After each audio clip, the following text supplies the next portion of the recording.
عن سلمان الفارسی رضی اللہ عنہ، حضرت سلمان فارسی رضی اللہ تعالی عنہ سے یہ روایت ہے۔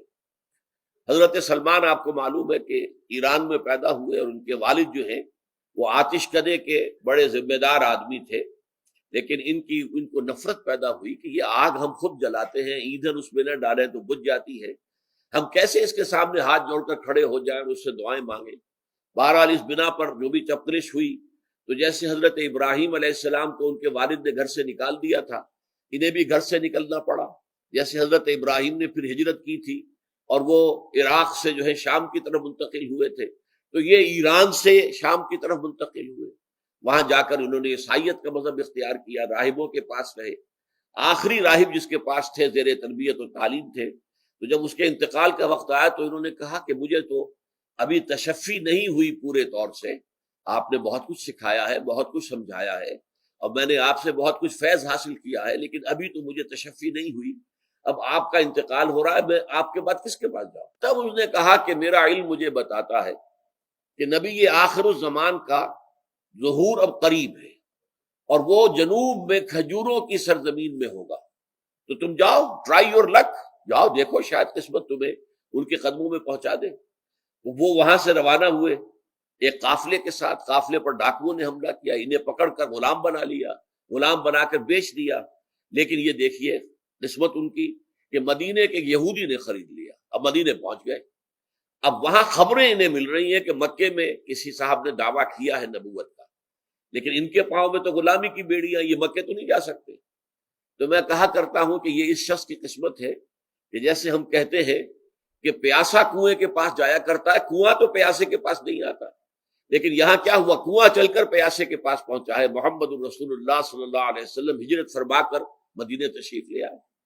تب انہوں نے اپنے آقا سے ایک روز کچھ تھوڑی سی کھجوریں مانگی، لی اور اجازت طلب کی اور جا کر حضور کی خدمت میں پیش کی، کیونکہ اس نے یہ بتایا تھا راہب نے کہ وہ ہدیہ تو قبول کر لیں گے، صدقات قبول نہیں کریں گے، صدقہ قبول نہیں کریں گے۔ تو اسی امتحان کے لیے جا کر حضور کی خدمت میں وہ کھجوریں پیش کی۔ حضور نے پوچھا کیا ہے، عرض کیا صدقہ، فرمایا نہیں میں صدقہ قبول نہیں کرتا، یہ غربا کا حق ہے، دے دو، تقسیم کرو۔ پھر کچھ عرصے کے بعد پھر کچھ کھجوریں لی ہوں گی اپنے اس آقا سے، پھر پہنچے، پھر جب حضور نے پوچھا کیا ہے، عرض کیا کہ یہ ہدیہ، آپ نے فرمایا ہاں ٹھیک ہے، ہدیہ میں قبول کرتا ہوں۔ تو فوراً قدموں میں گر گئے، ایمان لے آئے۔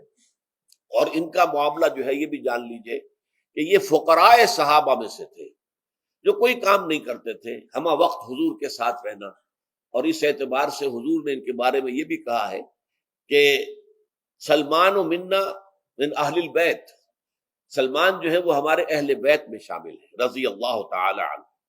ان کی روایت ہے قال خطبنا رسول اللہ صلی اللہ علیہ وسلم، وہ فرماتے ہیں کہ ہمیں خطبہ ارشاد فرمایا نبی اکرم صلی اللہ علیہ وسلم نے شعبان کے آخری دن، فقال، اور فرمایا یا ایھا الناس، اے لوگو، قد اظلکم شہر عظیم، تم پر ایک عظمتوں والا مہینہ سایہ فگن ہو گیا ہے۔ ظل کہتے ہیں سائے کو، اظلکم تم پر سایہ فگن ہو گیا ہے، ایک بہت عظمتوں والا مہینہ۔ اب دیکھیے یہ وہی ہے بات جو انگریزی کے محاورے میں ہے کہ coming events cast their shadows before, آنے والے واقعات کا ایک سایہ سا پہلے سے پڑ جاتا ہے۔ تو ابھی مہینہ شروع نہیں ہوا رمضان مبارک کا، لیکن وہ آیا چاہتا ہے، تو گویا کہ اس کا ایک سایہ پہلے آ گیا ہے، جس کو حضور فرما رہے ہیں کہ تم پر سایہ کر لیا ہے ایک ایسے مہینے میں کہ جو بہت عظمتوں والا ہے۔ شہر مبارک، وہ مہینہ بہت برکتوں والا ہے۔ شہر فیہ لیلۃ خیر من الف شہر، یہ وہ مہینہ ہے کہ جس میں ایک رات وہ بھی ہے کہ جو 1000 مہینوں سے افضل ہے۔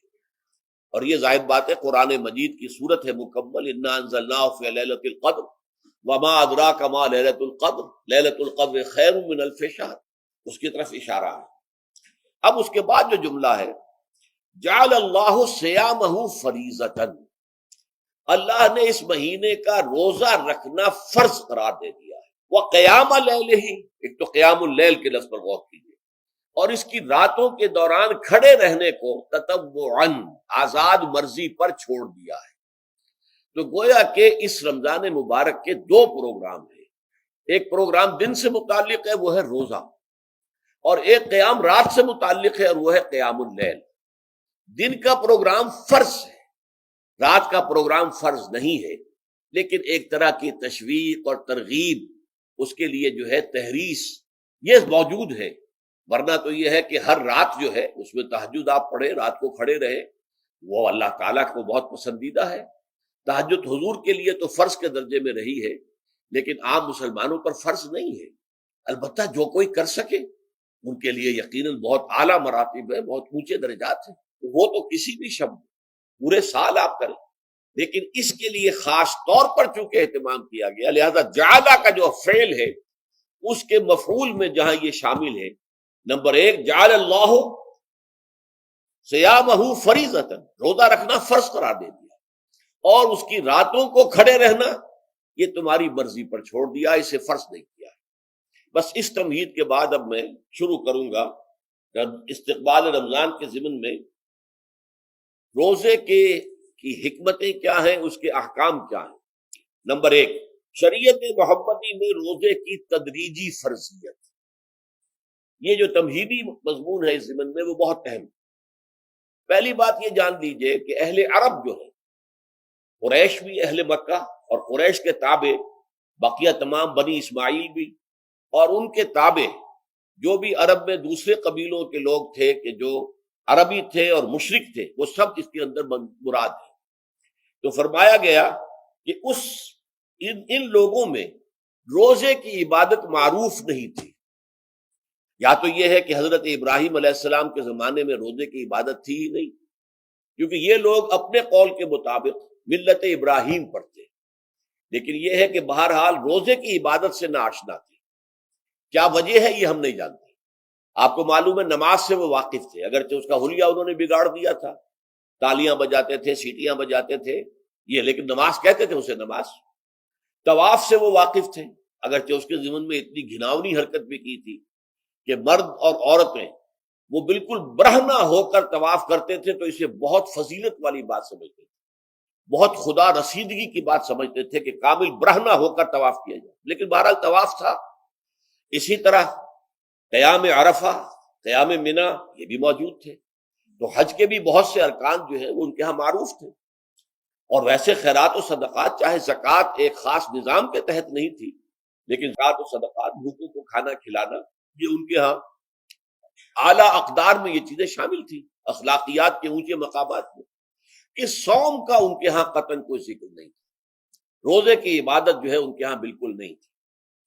البتہ صوم کا لفظ موجود، یہ لفظ وہ استعمال کرتے تھے اپنے گھوڑوں کے لیے، روزہ رکھواتے تھے گھوڑوں کو۔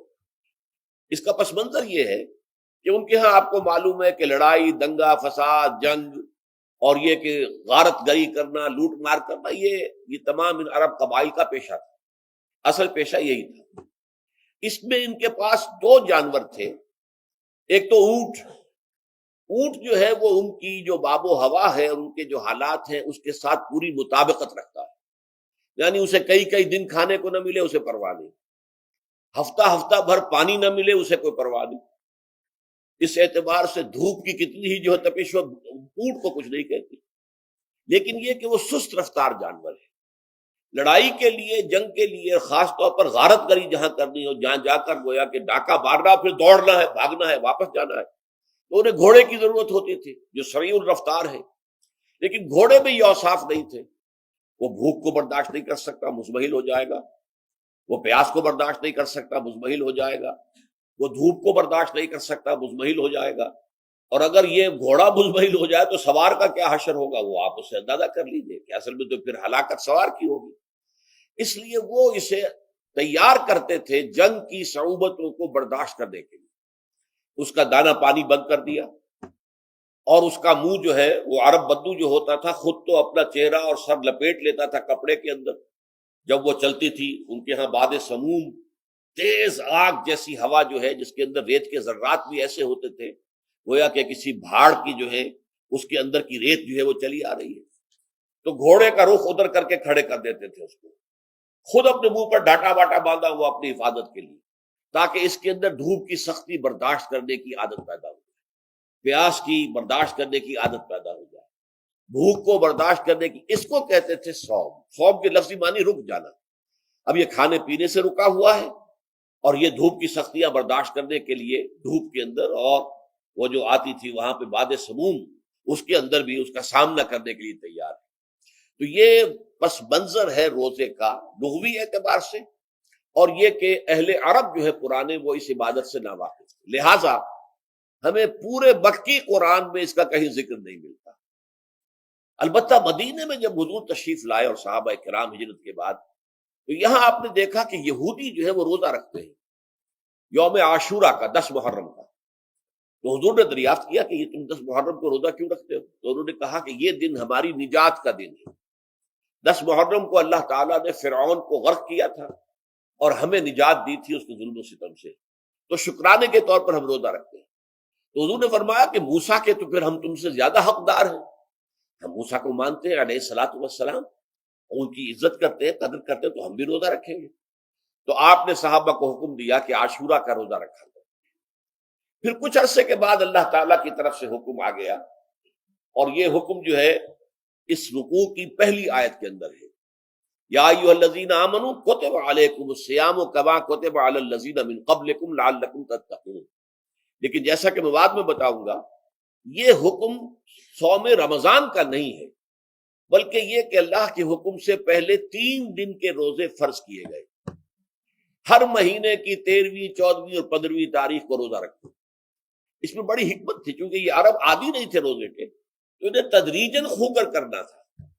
ظاہر بات ہے کہ 30 دن جو ہے وہ تو ایک بڑی مدت ہے، اور ظاہر بات ہے کہ مئی کا مہینہ بھی آ جائے گا، اس میں جون بھی آئے گا، جولائی بھی آئے گا، قیامت خیز مہینے آ جائیں گے، تو بڑی ہمت جواب دے جائے گی۔ تو پہلے روزہ ہر مہینے 3 روزے رکھنے کی ان کو مشق کرائی جائے تاکہ یہ عادی ہو۔ یہ 3 روزے اگر مئی میں بھی آ گئے، جون میں بھی آ گئے، تب بھی ٹھیک ہے، اس کو انسان 3 دن کی تو مشقت برداشت کر سکتا ہے۔